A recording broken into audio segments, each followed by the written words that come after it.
मुख्यमंत्र्यांचे OSD म्हणजे officers on special duty जे खासगी सुद्धा असू शकतात, ही मंडळी षडयंत्र रचत असून 3 मंत्री त्यांना मदत करत आहेत असा गंभीर आरोप मनोज जरांगे पाटील यांनी केला आहे। मराठा समाजाचा छळ करणार असाल तर विधान परिषदेत जिरवल्याशिवाय राहणार नाही असा इशाराही मनोज जरांगे पाटील यांनी राज्य सरकारला दिला आहे। तर जरांगे यांच्या उपोषणाबाबत सरकार गंभीर असल्याचं उपमुख्यमंत्री देवेंद्र फडणवीस यांनी सांगितलं आहे।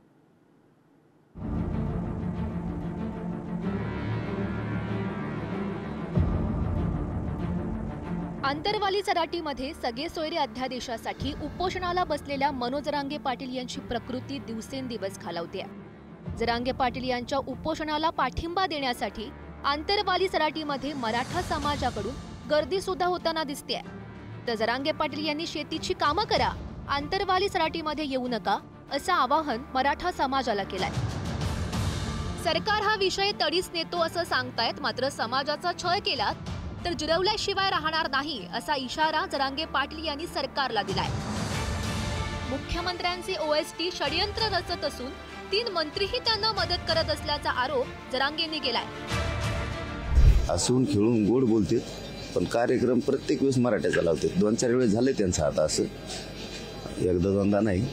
कशाला त्याला म्हणा त्या मुख्यमंत्र्याच्या OSDला तेल होते तो मराठ्याच्या अन्नात रायगपची।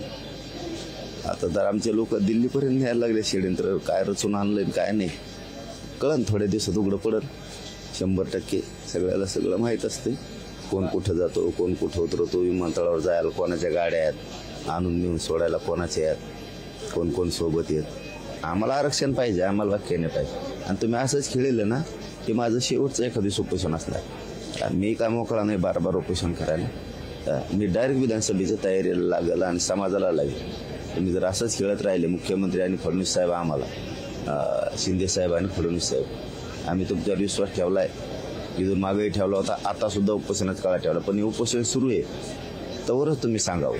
आणि एकदा जर हे उपोषण थांबलं तर मी पुढे ऐकणार नाही। मी डायरेक्ट आणि माझा समाज आम्ही विधानसभेच्या तयारीला लागणार। उपोषणाच्या 5व्या दिवशी बार्शीचे अपक्ष आमदार राजेंद्र राऊत आणि धाराशिवचे खासदार ओमराजे निंबाळकर यांनी जरांगे पाटील यांची भेट घेतली। उपोषणामध्ये पाणी घेणं गरजेचं असतंय, पाणी पिलंच पाहिजे, तरच आपलं उपोषण त्या ठिकाणी चालू राहू शकतं। ती विनंती केली त्यांना, पण त्यांना गिळताना पण त्रास होतोय असं म्हणणं आहे। मला वाटतंय की जे आश्वासन सरकारनं दिलेलं आहे त्यांना एक पद्धतीनं फसवणूक केल्याचा प्रकार आणि भावना त्या ठिकाणी समाजाची त्या ठिकाणी तयार झालेली आहे आणि एक माणूस की समाजासाठी त्या ठिकाणी लढतोय। मला वाटतं की सरकारनं आता तातडीनं या उपोषणाची दखल घेऊन याच्या संदर्भात तातडीनं पावलं उचलून त्या ठिकाणी जे आश्वासन दिलं त्याची पूर्तता करणं अपेक्षित आहे। जरांगे पाटील यांच्या आंदोलनाला दिवसेंदिवस आता पाठिंबा सुद्धा वाढताना दिसतोय। नगर जिल्ह्यात आरक्षणाच्या मागणीचे निवेदन मराठा समाजाच्या वतीनं जिल्हाधिकाऱ्यांना देण्यात आलंय। जिल्ह्यात येणाऱ्या प्रत्येक नेत्याला घेराव घालून आरक्षणाची मागणी करण्यात येणार असल्याची भूमिका समाजाच्या वतीनं घेण्यात आली आहे। तर जरांगेंशी संवादाची भूमिका सरकारनं घ्यायला हवी असं रोहित पवार यांचं म्हणणं आहे। आरक्षणाची 50%ची मर्यादा कशी वाढवता येईल यावर सरकारनं विचार करण्याची गरज त्यांनी व्यक्त केली आहे। सर्व खासदार, सर्व पक्षाचे जे 48चे 48 खासदार आपल्या या महाराष्ट्राला दिलेले आहेत, पार्लमेंट आता त्यांचं सुरू होणार आहे 22-23 नंतर, तर केंद्रात जाऊन पार्लमेंटमध्ये 50%च्या पुढे आपल्याला आरक्षण कसं देता येईल जे कोर्टात टिकू शकतं, आणि कोर्टात जर टिकायचं असेल तर 50%च्या पुढे जावं लागेल। एकत्रित बसून एक योग्य असा आराखडा बनवून त्यात राजकारण न आणता समाजकारण डोक्यात ठेवून केंद्राच्या माध्यमातून पार्लमेंटमध्ये घटनादुरुस्ती करूनच हा मार्ग मोकळा होऊ शकतो। तर जरांगेंच्या उपोषणाबाबत सरकार गंभीर असल्याचं उपमुख्यमंत्री देवेंद्र फडणवीस यांनी सांगितलंय। श्री मनोज जरांगे पाटील यांचं जे काही उपोषण चाललेलं आहे, सरकार देखील त्या बाबतीत गंभीर आहे। सरकार त्यांच्या ज्या मागण्या आहेत त्या मागण्यांवर कारवाई देखील करत आहे। प्रामुख्याने मागच्या काळात आम्ही जे काही त्यांना आश्वासन दिलं होतं की जाळपोळीच्या व्यतिरिक्तच्या केसेस परत घ्यायच्या आहेत, त्या केसेस परत घेण्याची जी काही कारवाई आहे ती अत्यंत वेगाने त्या ठिकाणी चाललेली आहे। जरांगे पाटील यांनी प्रकृतीची काळजी घ्यावी, सरकार गोड बोलून काटा काढणार नाही असं आवाहन ओबीसी नेतेही सध्या करताना दिसतायत।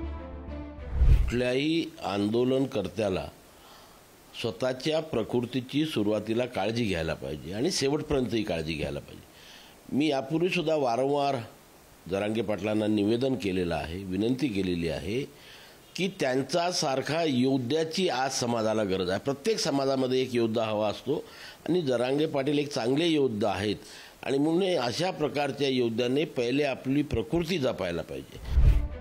लोकसभेच्या निकालात जरांगे फॅक्टरचा मोठा फटका आता महायुतीला राज्यात सहन करावा लागलाय। जरांगेंनी सगळे सोयऱ्याच्या अध्यादेशासह इतर मागण्यांसाठी पुन्हा उपोषण सुरू केलंय। मात्र सरकारकडून त्यांना योग्य प्रतिसाद मिळत नसल्याचा आरोप करण्यात येतोय।